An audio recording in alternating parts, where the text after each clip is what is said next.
Everyone, Bree here from Actuarial, and today I have something for the math teachers that want to become actuaries. So, if you have been considering switching from a math teaching career into an actuarial career, this video is for you because I'm interviewing two people that have successfully made the switch from math teacher to actuary. Okay, so in this interview, we talk all about the hurdles that they ran into, how they got their first job, and the technical skills that they had when they got their job. This is going to be a really, really important interview to watch and go through a couple times because you're going to learn a lot. Plus, it's also going to inspire you to realize that this is possible. Making the switch is totally possible. Lots of people do it. And I hope that these two lovely ladies help you see that this future is really possible for you. Okay, let's get into it. Today I'm here with Anna and Keely, and both of them are past math teachers and have decided to make the transition into actuarial work and have successfully made that transition. Deciding that you really want to be an actuary and pursuing that after you've already started another career is something that a lot of people struggle with. You're probably worried about some of the hurdles that you might run into when you are making this transition. So I thought it would be really, really beneficial to have Anna and Keely here to talk with us about the different hurdles and just the technical skills that they had and all the sorts of questions that you are wondering. So welcome, Anna and Keely. Thanks. To get started, how about we just talk a little bit about what your prior teaching experience was and then the position that you're working in currently. So just really briefly. Anna, could you start? Sure. Yeah, I actually got into teaching a little bit later into my 20s. Also, I didn't decide that I wanted to be a teacher until after I had graduated from college, so I had to kind of go back to school for that. So I did a little work in education before that. I worked for a year doing research in a school, and then I worked for an ed tech startup for a few years, and then went back and got my teaching license, and then I taught for about 3.5 years, mostly middle school, 8th grade primarily, though a little bit of 7th grade in my last semester. And then I did do a year of high school where I taught geometry and algebra 2. And then in the middle school, I taught mostly algebra 1, a little bit of algebra 2 to 8th graders as well. And currently, I'm working at a life insurance company. I'm an actuarial analyst. I just took my 4th exam a couple weeks ago. Don't have results back yet, so I'll see how that went. But I've been in this role since last December, and I had previously worked at the same company. I'd gotten a job a little bit before, a non-actuarial job first, and then transitioned to do an actuarial role last year. Okay, we'll definitely talk about that transition. And really quickly, how many years in total would you say you had in teaching? About 3.5. 3.5. Okay, awesome. Thank you. And Keely, could you let us know a bit about your background? Yeah, so I was a right out of grad teacher. I did it for 7 years. I was a high school math teacher. At the end, I was all geometry, but before that, I did a little bit of algebra 1 and algebra 2 kind of along the way. Now I'm at an annuity company, so we sell annuities to different clients. I'm on the client solution team, so I don't work directly with clients, but I work with people that work with clients, and I also help with evaluations every month, seeing how products are doing at our company. It was a long time coming, I think. During my undergrad, it was something that it was always in the back of my head that if teaching didn't work out, this was going to be my next plan. The last couple of years, I was starting to feel the itch to get out of education. I got my master's degree kind of recently, and through that kind of reminded myself that I'm really good at math and I really like math, and I was ready for a different type of challenge. So started studying about a year ago. I passed the first 2, and that's when I started working. Okay, awesome. Yeah, one thing that I hear from a lot of teachers is that it starts to get repetitive after a while. You're doing the same thing over and over and over again, but the actuarial career allows you to use your math skills, and it's challenging. You're doing different things all the time. So, Anna, what's your reason for switching to the actuarial career? So kind of some of those reasons that you were mentioning. The main reason though was I had a kid, and when I had been teaching, teachers don't get paid a lot, as you may know. And so I was always working. Essentially, I had a second job tutoring. So I would go to the school and teach, and then I would go tutor after school, and then I would come home and grade and plan and do all this outside of school stuff that you have to do when you're a teacher. So I was basically just working all the time for like no money. And when I had a kid, I was like, do I really want this to be my life? And never see my kid. And my husband is also a teacher. And so he is not making much more money than I am. So I was like, somebody's got to make the money. So that was kind of the main impetus for this the transition when I did. But I had always, kind of like Keely, had the idea in the back of my mind. And I think and from my experience from people I've talked to, a lot of math teachers have that idea. Yeah, I'm not the only one that I know of. Yeah. I'm the first one to make the leap, but I know other people that. Yeah, same. Yeah. So No, when I told people I was transitioning, they're like, oh, I've always thought about doing that. So for me, it just came at a point in my life where, I had been in a temp job. And so I was kind of applying for other stuff and things weren't working out. And I was like, maybe now is the time that I'm just going to go for it. So I did. Yeah.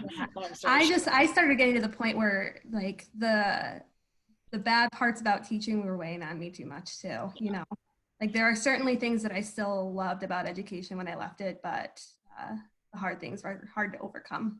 Yeah. And there's things I still do. Like education will always be my first passion, but like, just as a sustainable lifestyle, it just wasn't going to work with my life anymore. Which still breaks my heart a little bit, but I still tutor a little bit here and there, just not to make money, just because I like to. There's a program that I'm working with through my job that's like a volunteer tutor program. So I'm getting involved with that. And so I still can kind of like scratch that itch, but I don't have to make it my entire life. Yeah, I think another thing is too that once you move up into higher positions, you're probably going to eventually, or maybe you already do, but you didn't mention that you do work or have your own team. So just like mentoring them and helping them along too might kind of bring in your teaching aspects and everything you've learned through teaching. It'll help in that too.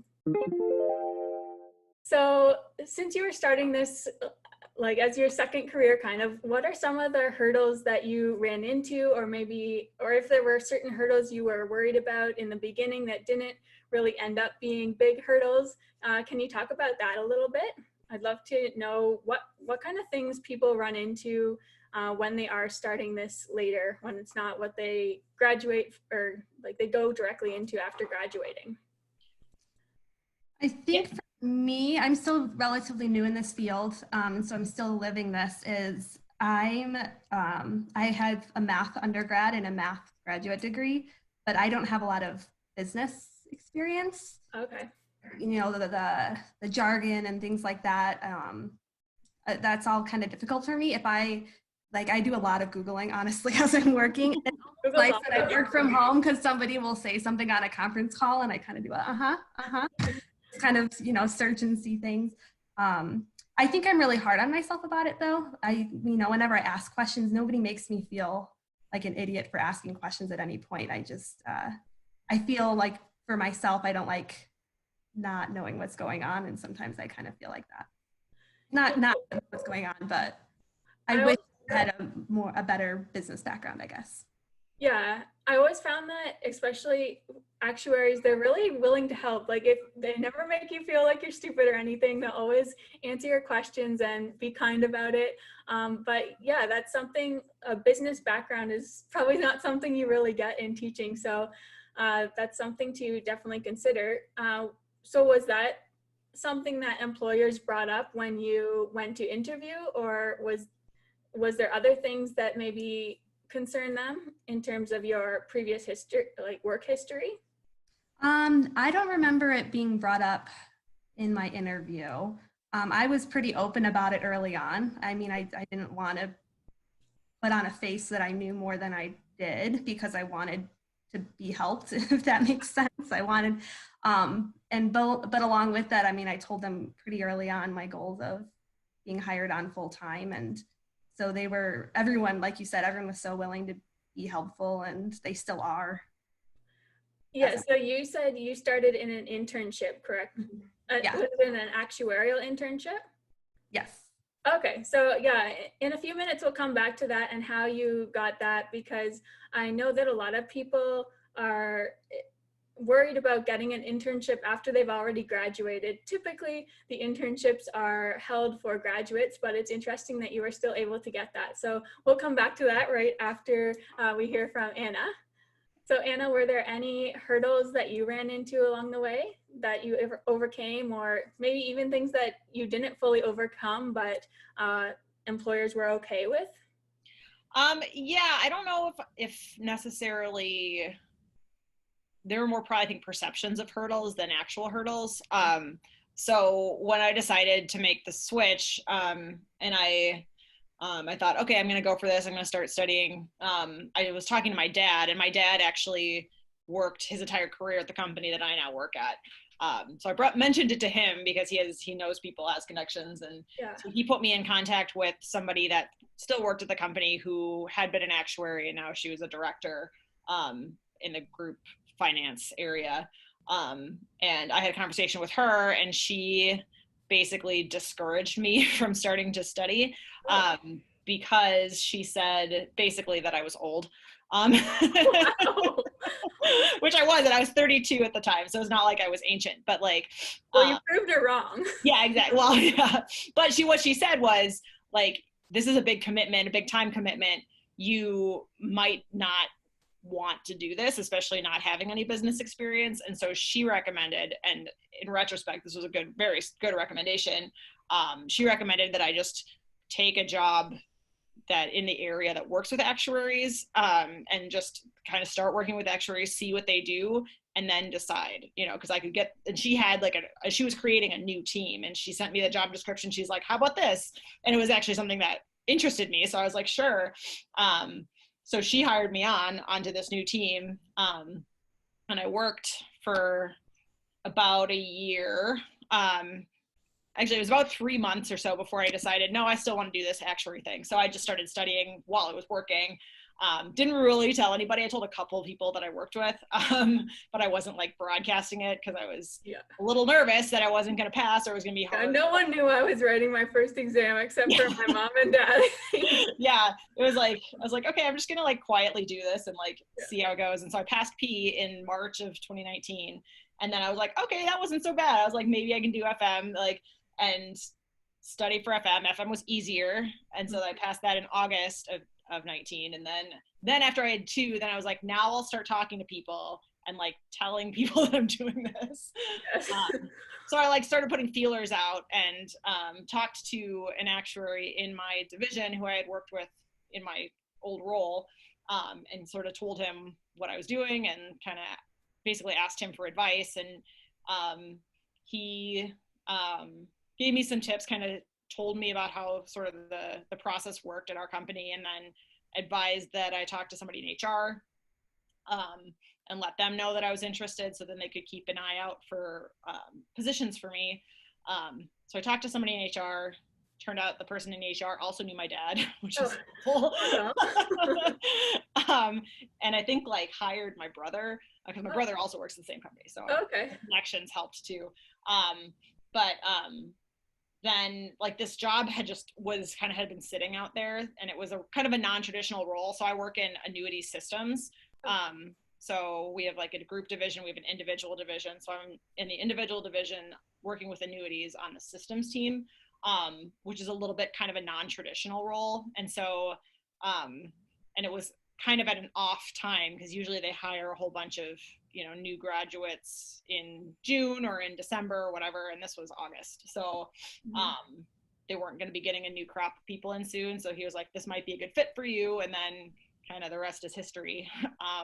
So I guess the biggest thing for me, I guess in my current role, is just adjusting to being in a lower role, kind of like starting back at the bottom of the totem pole, and like everybody around me who's like at my position and even above me is way younger than me. Yeah. So again, still not ancient, but like they're all in their like mid 20s and I'm in my mid 30s. So but like everybody's super nice, and like nobody makes me feel like an idiot or like old. Sometimes I feel old just.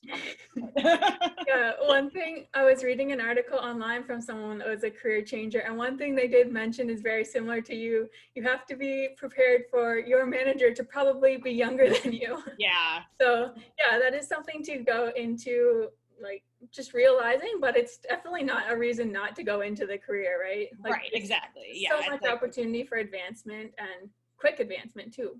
Right. And I've kind of like, since I am kind of starting a little bit later, I've sort of like fast tracked my plan for getting through exams. And I'm just trying to get through them as quick as I can. Mm-hmm. With a toddler at home. I have a 2-year-old. So that is another level of challenge. Yeah. So especially studying for the first 2 exams when I didn't have company time to do it, it was a lot of late nights and long weekends studying. But now I at least can do some of it on company time, so that helps. Yeah, that's helpful. Yeah, the company study time is really nice. Yeah. Unfortunately, it's not enough to study for your whole exam usually. But it's so offsets so it. Though. Yeah.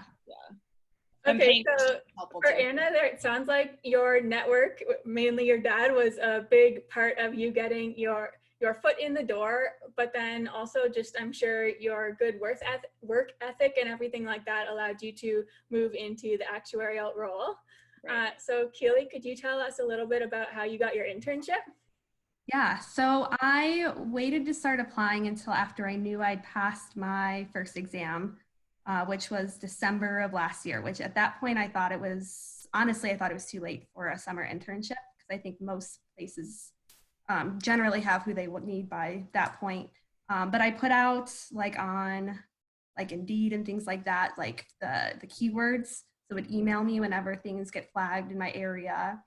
And I tried to keep them really generic. I just made it actuarial and like entry level, or actuarial and internship. And I just started applying, and I applied for ones even that, if they had a qualification of 2 exams, I figured, by the summer I could have 2 exams done. And so, I just put those things out there. One thing I tried to do is whenever one popped up, I tried to apply within 24 hours of knowing it was there. Because I think when they get too many applications, I think sometimes they pick a few off the top. They kind of go through, the bottom ones, but you might get lucky just by being first or second in. Yeah, it tells that you have a lot of ambition and really want the job, right? Exactly. That's how I got all my teaching, my teaching experience too. Same. Awesome. So I really like how you said that you applied even though you didn't fully meet all the requirements, because that's something that holds a lot of people back from applying. But you have to remember that the job postings that they put online are kind of the ideal candidate, like all the best qualities they could possibly want. But most of the time they're willing to compromise and make some exceptions for really good candidates. Yeah, and I think that ended up being my case. I think they, I got a phone interview is what I ended up doing. Apparently I sounded very much like somebody that already worked at the company. So they thought it would be a good fit. And it turns out we work on the same team. We are very similar. Did you find, both of you, did you find that your teaching experience helped you get the jobs, or was it more like your internship, in your case, Keely, and the prior work experience that you had at the insurance company, Anna? Was it mostly that experience that helped you get into the actuarial role, or was the teaching really beneficial as well? I think for me, it was a little bit of both. I think the teaching, I really played up the teaching when I got my first job, so the non-actuarial job, because, when you're, as a teacher, you have a lot of really good communication skills, and communication is important, especially when you're going into a company or a kind of a career field where there's a lot of introverts and a lot of people who don't know how to communicate. And as a teacher, it's your job to communicate well. So like, that's a strength that I really played up. I And then obviously, you know, being a math teacher, you do have the math knowledge, you know, and so that's also really helpful. When I started, I had some Excel experience, and it was like probably more than your average teacher would have, just from, I don't know, other things in my life. I really like Excel for just Me too. life. To be a And then maybe that's like a sign that this is where I'm supposed to be, because I just like Excel. But like, I learned a lot on the job too, you know, and like I didn't even start learning VBA until I was in the actuarial role, you know, and so like dabbled in a little bit of SQL. Like I didn't have a ton of super technical skills, and then I went into a systems job where it's like all technical skills. So so it's fine, you know, like if you're like a good overall candidate, like if you don't have every single skill, like, you know, kind of like you were saying, like when they put on those job descriptions, like it's all the ideals, you know? And so like the fact that I didn't have any business background, like didn't really matter, because I, you know, could be taught those things. Right. I did a program when I was in my first job, called LOMA, which is basically it's like life insurance. I forget what it stands for. I should know because now I'm like involved with it, but I don't know what it stands for. But it's something that's like, it basically teaches you kind of everything about the life insurance industry. And that was super helpful for me, just having no background in it. Is I just came in and I powered through all those courses, and that really helped me with like learning about how accounting works, and like, you know, how life insurance works in a lot of different ways, and what annuities are, and like all that kind of stuff. So I did that like kind of concurrently when I was studying for a P. And like that just really helped like for my job, and for, you know, kind of helping me fit in more into the company and know how what I was doing fit into the big picture. But then it also, like, having done those courses, like also looked good when I was applying for my actuarial job, because you know, I had gone out of my way to take the time to do all that while I was also studying for actuary exams. So Yeah. shows initiative, you know, and It shows a lot of initiative, and a lot of people just don't have that knowledge. I know recently I've heard of people getting turned down from jobs just because they don't have enough insurance knowledge, and how insurance, like knowledge of how it works and all the terminology and stuff. So that's really important, and I'm sure that helped a ton in getting a job. Is it correct that you learned most of your Excel in your earlier position, like what was it? It wasn't the actuarial one, the one before that? I learned like probably a little bit more, but like I said, I kind of had I had just a sort of accumulated Excel knowledge over the course of my life. I did learn some things that I like, some more like VLOOKUPs I had never done before I got to that job. And I was like, what is this? And now I use them all the time because they're super useful. But like, yeah, so stuff like that. Like I had like done a little bit with pivot tables before that, but like learned how to use those better. And so I would say like my Excel got a little bit more advanced in that role. And now in my current role, I'm like still learning a ton more about it, which is like the fun thing about Excel, is because there's like, you can have like a super basic, it's like kind of, you know, you can be as advanced with it as you want to be, and you can make it do really cool stuff. But like I've learned a lot of that actually in my current role. I had like enough knowledge of it that I could do stuff in it, but like now I'm doing a lot more than I used to be able to do. Okay, awesome. So Keely, did you have much technical experience before going into your actuarial job, or did you learn that during your internship, or how did that work? I was pretty savvy at Excel going in. Okay. I think one thing that I wasn't sure of is like, I know how to do a lot of things that I use through teaching, through my own, you know, personal use of making budgets and things like that. But I wasn't sure when people said good at Excel, if I was actually good at Excel, or if I was just like how do you tell if you're good? Yeah, like what do you consider? So I liked going through like your Excel warrior, because that made me feel confident. Like I could honestly do a lot of it. And I was like, oh, okay, if this is like what a proficient Excel user is, I think I am proficient at it. But I definitely learned more as I've been working. A lot of what I've been doing too is just looking at what other people have done. Like if they ask me to use a calculator, instead of just using it, I'll also kind of click around and play with things and see what other people are creating. Trying to figure out if I could, you know, recreate it, things like that. So things like that have been really helpful. Okay. Yeah. So it sounds like both of you kind of had some technical skills going into this, and you gained more as you started to work in your pre-actuarial positions, I guess we can call them. And then you're learning even more now that you're in your actuarial roles. For both of you, is Excel the primary technical skills that you had, or did you have any other things to kind of prove your skills to employers, I guess you could say? I put on my resume that I tried to be very transparent about it, that I had used like R and I've used Python just through like my undergrad and graduate experience, but that I was familiar with it to do the things that I knew how to do for those classes.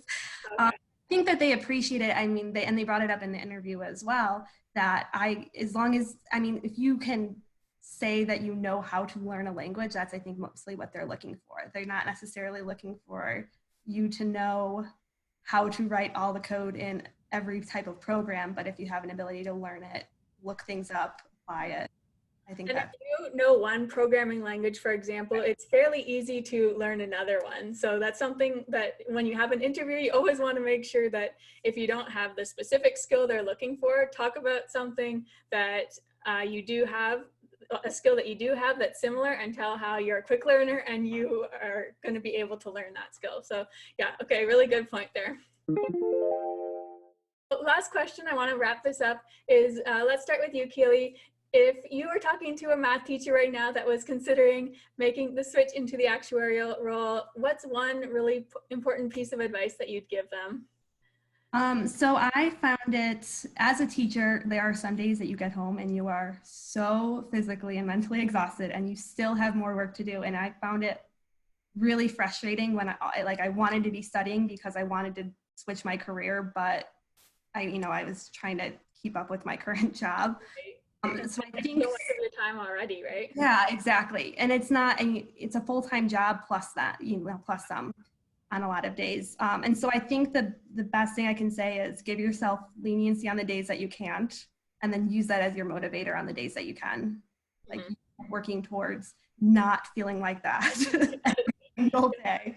Really good tip there. Yeah, so that, and then also I was kind of like you, Anna. I didn't tell a lot of people at work what I was doing while I was doing it, just because, telling people you're switching your career is kind of hard. But I did tell people that I knew would hold me accountable and would ask about it a lot.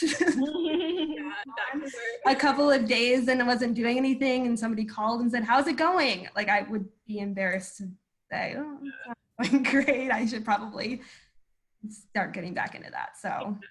Okay, yeah, I really love that. The first thing you said was just the time. So I really highly recommend, before you decide to make the switch, is just plan out when you're actually going to get your studying done. Are there things in your life right now that you're going to have to cut back? Like, what hours are you going to study from, like, each day, if you can plan that precisely, just so that you know you're going to have enough time, and make sure that that time actually goes towards studying. You don't put it off. You don't book appointments during that time. It's just dedicated to studying. Yeah.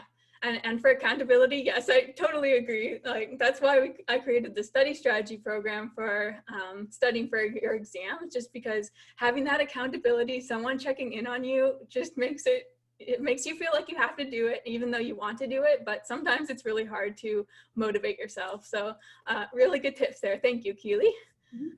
Anna, how about you? So do you have an important piece of advice for someone considering this?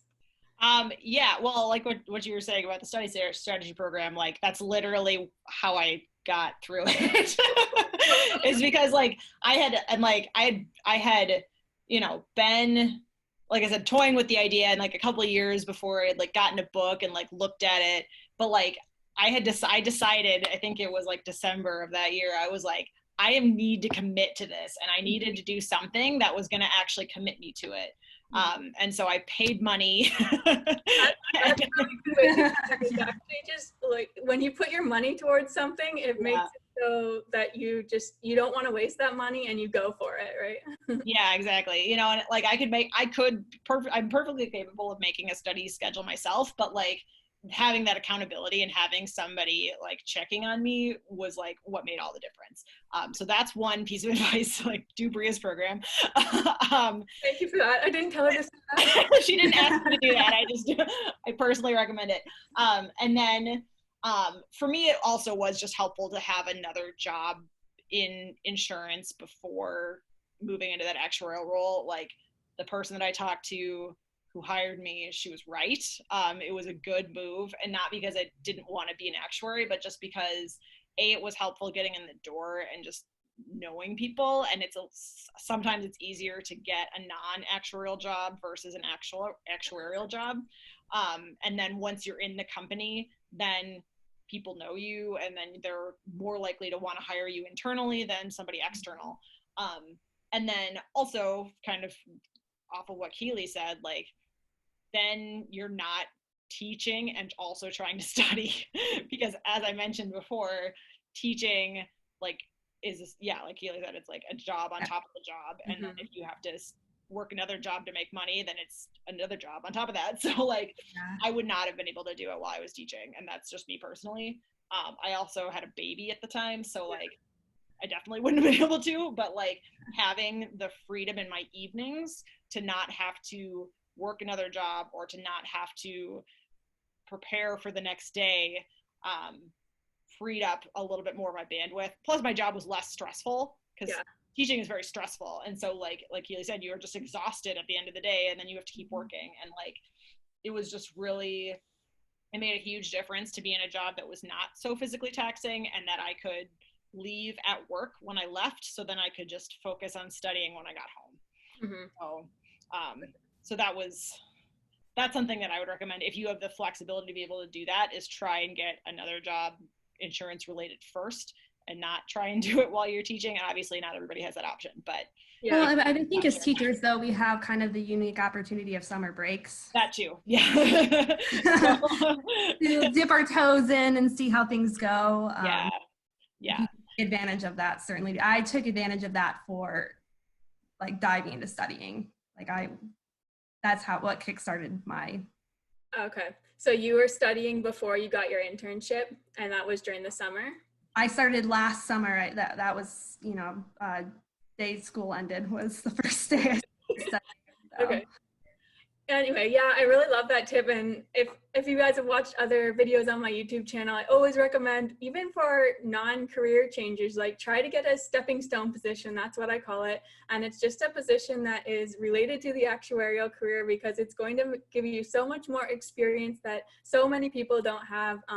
So it's really good to see that helped you guys as well in getting these actuarial positions. All right, well, that is all. Thank you so much for doing this. I appreciate it so much. And I know everyone on YouTube is going to really appreciate everything you shared with us. So thank you, Anna and Keely. Thanks. Okay, I hope you enjoyed that interview with Anna and Keely. So you're probably wondering now what your next steps are if you want to pursue this actuarial dream. If you're tired of working really long hours, if you're tired of teaching the same thing over and over and over again, then the actuarial career is really feasible for you. So many people have done this, and you can too. If you'd like some help in doing that, I would love for you to join the Actuary Accelerator Community. So in the interview, we talked all about technical skills. We talked about stepping stone positions. We talked about passing exams.